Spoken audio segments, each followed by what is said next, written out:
अस्सलाम वालेकुम दोस्तों, मैं हूं मोहम्मद शाहिद और आप देख रहे हैं बी ऑफिशियल यूट्यूब चैनल। दोस्तों, महेंद्र सिंह धोनी के बाद भारतीय क्रिकेट टीम के एक और मायानाज क्रिकेटर ने अचानक रिटायरमेंट का ऐलान कर दिया।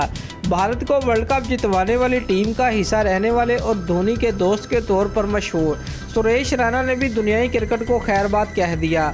तफसीलात के मुताबिक भारतीय क्रिकेट टीम के एक दिन के दौरान 2 मायानाज क्रिकेटर से महरूम हो गई है। भारत को साबिक कप्तान महेंद्र सिंह धोनी के करीबी साथी और 2011 वर्ल्ड कप जीतने वाली टीम का हिस्सा रहने वाले सुरेश रैना ने भी बैनुल अक़वामी क्रिकेट से रिटायरमेंट का ऐलान किया है। उनकी तरफ से यह ऐलान महेंद्र सिंह धोनी के फैसले के बाद किया गया। भारतीय wicket keeper batsman Mahendra Singh Dhoni ने भी इंटरनेशनल क्रिकेट से रिटायरमेंट का ऐलान कर दिया है। उन्होंने इंस्टाग्राम पर एक वीडियो में लिखा कि आज शाम 7:29 से मुझे रिटायरमेंट तस्वर किया जाए।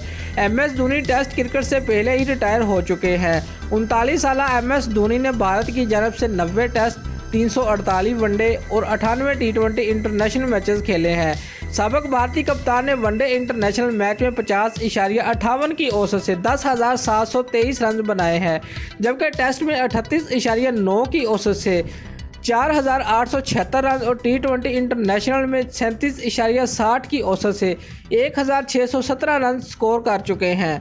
दोस्तों, साबिक भारतीय कप्तान महेंद्र सिंह धोनी दुनिया के वाहिद कप्तान है जिन्होंने 3 ICC टूर्नामेंट्स अपनी टीम को जितवाए हैं। दोस्तों, अगर आपको हमारी ये वीडियो पसंद आई है तो लाइक और कमेंट ज़रूर करें। शुक्रिया।